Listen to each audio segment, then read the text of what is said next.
Keanu Reeves finished reading the dot letter, lifted his head, and without saying a single word, walked off the stage.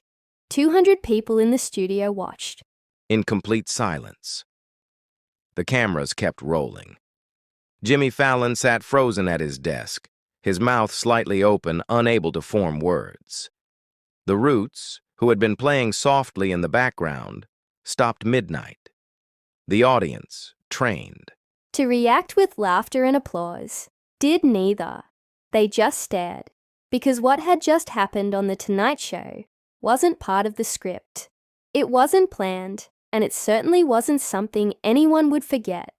But to understand why Keanu walked off that stage, why Jimmy couldn't speak, and why...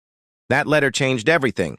We need to go back to 3 weeks before this taping, back to a small hospital room in Portland, Oregon, where a 12-year-old girl named Sarah Mitchell was writing the most important letter of her short life.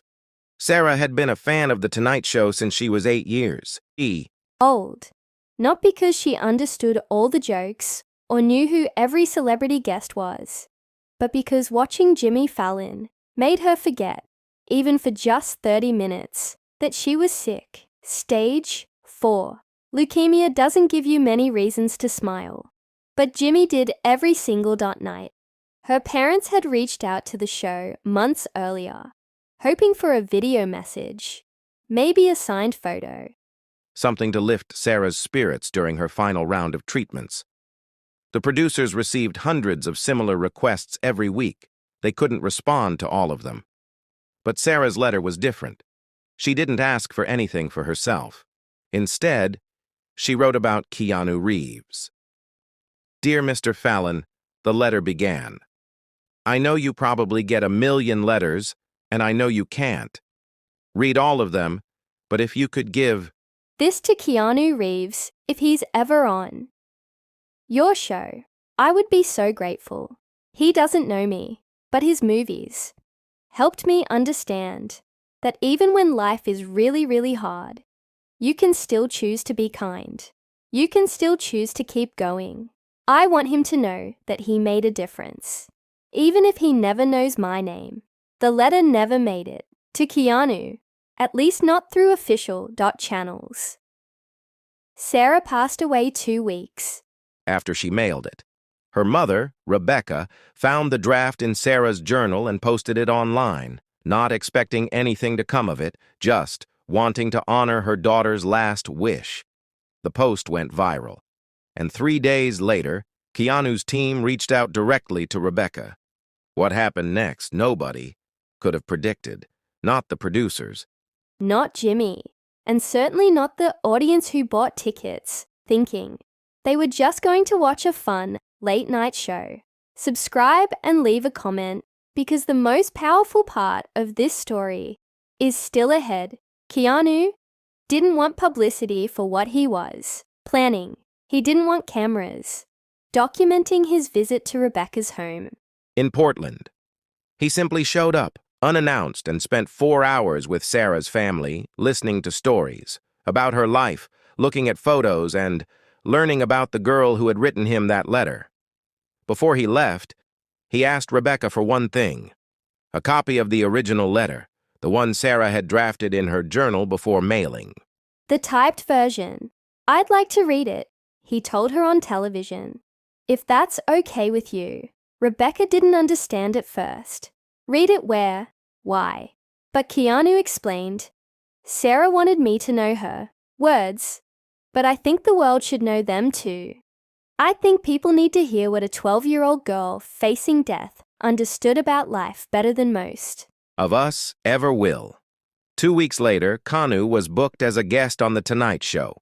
The producers knew he wanted to do something special, something outside the normal interview format, but they didn't know what.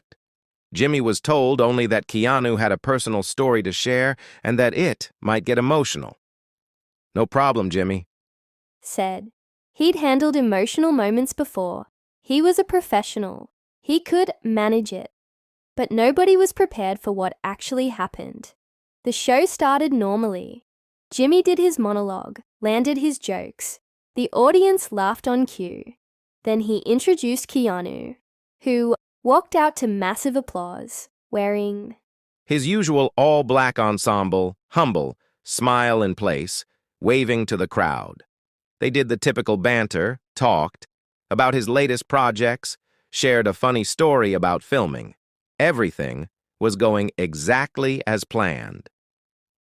Then, about 8 minutes into the interview, Keanu reached into his jacket pocket and pulled out a folded piece of paper. The camera caught it, a close-up of weather notebook paper, edges slightly torn, handwriting in blue ink visible through the fold. Jimmy glanced at his cue cards. Confused. "This wasn't on the rundown, Jimmy," Keanu said quietly, his voice cutting through the studio noise. "I need to do something if that's okay.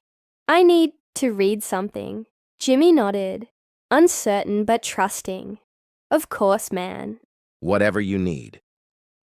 Keanu unfolded the paper slowly, carefully, like it was, made of glass.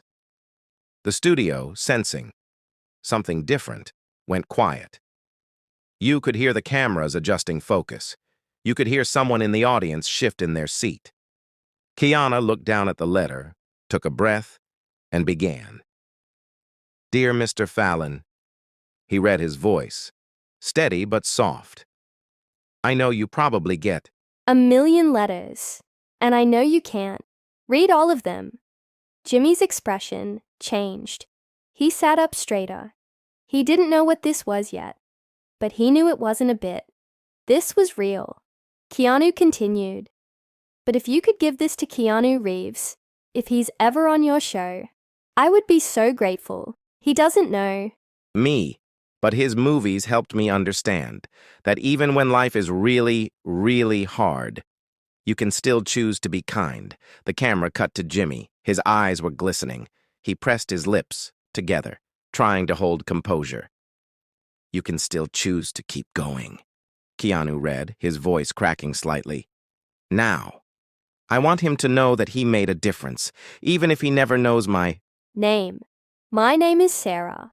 I'm 12 years old, and by the time anyone reads this, I'll probably be gone. But I wanted to say thank you. Thank you for showing me that heroes aren't just in movies. They're real, and sometimes they're the people who remind us to be kind when the world feels really dark." Behind the scenes, something unprecedented was happening. The director in the control room didn't cut to commercial. The producers didn't signal to wrap. Everyone just let the moment breathe. Keanu folded the letter carefully and looked up directly at the camera. Not at Jimmy, at the camera. At the millions of people watching at home. "Sarah Mitchell wrote this letter 3 weeks before she passed away from leukemia," he said, his voice barely above a whisper. "She never got to mail it to me directly. Her mother found it after she died, and when I read it, I realized something." He paused. Then silence in the studio was deafening. We spent so much time trying to make an impact, trying to be remembered, trying to matter. And here's this kid who had every reason to be angry at the world, to give up, to stop caring. But instead, she used her last bit of energy to write a letter thanking a stranger for reminding her to be kind. Kanu's voice broke, fully broke. He stopped, looked down, composed himself. When he looked back up, tears were running down his face. He didn't wipe them away. "I didn't know Sarah," he continued. "I never got to meet her, but she knew me. Or at least, She knew the version of me that I try to be, and I think that's the point. We don't always know who we're affecting. We don't always see the impact we have, but it's there. It's always there." Jimmy Fallon, who had interviewed hundreds of celebrities, who prided himself on keeping shows light and fun, who always knew what to say, sat at his desk with tears streaming down his face. unable to speak. He tried. His mouth opened. Nothing came out. He just shook his head slowly, overwhelmed. Keanu looked at him, then back at the camera, then down at the letter in his hands. And then he did something no guest had ever done in the history of The Tonight Show.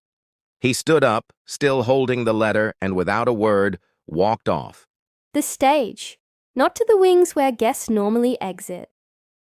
He walked down the stairs into the audience, toward the back of the studio, and disappeared through the rear. Doors. The cameras didn't follow him. They stayed on Jimmy, who sat there, stunned, his hands covering his face. The Roots didn't play. The audience didn't move for 17 seconds, which felt like 17 minutes. There was absolute silence on a show designed to never stop moving, never stop talking, never stop entertaining. Finally, Jimmy wiped his eyes, looked directly into the camera, and said the only thing he could manage. "We're going to take a break. We'll be right back." But what happened during that commercial break is the part of the story that never aired. The part that changed Jimmy Fallon forever. Share and subscribe. Make sure this story is never forgotten. The producers rushed to Jimmy's desk during the break, asking if he was okay, if he wanted to end the show early, if he needed a moment. But Jimmy wasn't listening. He was looking at the back doors of the studio, where Keanu had disappeared. Where did he go? Jimmy asked. Nobody knew. Keanu's team was just as confused as everyone else. Then Jimmy did something he'd never done before. He stood up, took off his tie, dropped it on his desk, and walked off his own set, leaving his producers stammering behind him. He went through the same doors Keanu had used into the back hallway of 30 Rockefeller Plaza, where staff offices and dressing rooms lined the corridors. He found Keanu, sitting on the floor outside his dressing room, back against the wall, knees pulled up, still holding Sarah's eyeliner. He wasn't crying anymore. He was just sitting there, staring at nothing. Jimmy sat down next to him.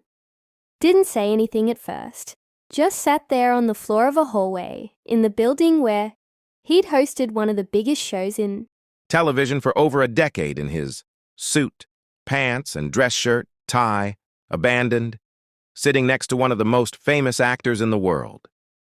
"I couldn't stay up there," Keanu said. Finally. "I couldn't perform anymore.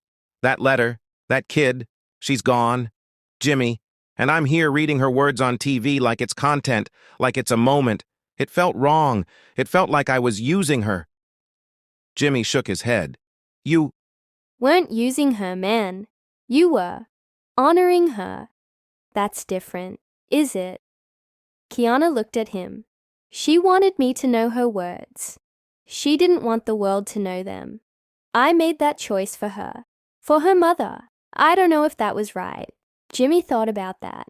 He thought about all the emotional segments he'd done over the years. The surprise reunions, the viral feel-good moments, the tears and laughter that made great television. He'd always believed those moments mattered. But sitting there on that hallway floor, he wasn't sure anymore. "You know what I think?" Jimmy said. "I think Sarah knew exactly what she was doing. She wrote that letter to you. Yeah. But she wrote it knowing she'd be gone. She wrote it, hoping someone would read it. Maybe not on TV. Maybe not in front of millions of people. But she wrote it hoping her words would matter. And they do, Keanu. They really do." Keanu was quiet for a long moment. Then he handed the letter to Jimmy. "You should keep this," he said. Jimmy looked down at the worn notebook paper at Sarah's handwriting, neat and careful despite everything she'd been going through. "I can't take this. He said this belongs to her family. I already talked to Rebecca. Keanu said she wants you to have it. She said Sarah would have loved that. She said Sarah watched your show every night. You were part of her routine, part of what made her feel normal. Rebecca thinks Sarah would want you to remember her, to remember why you do what you do." Jimmy stared at the letter, reading the words again. "You can still choose to be kind." You can still choose to keep going.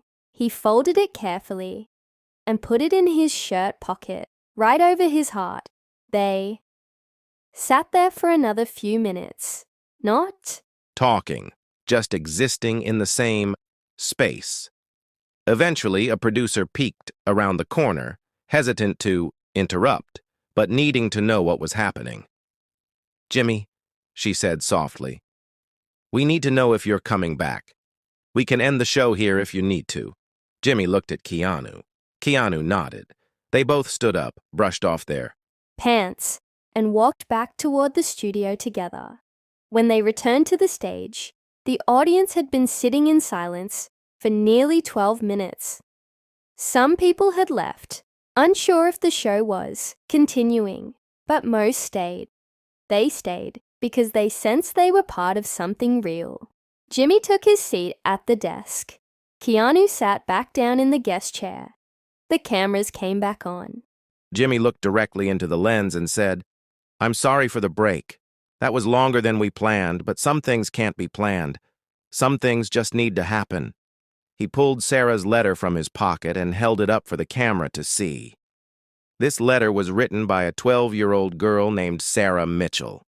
She passed away 3 weeks ago. She loved this show. She loved Keanu.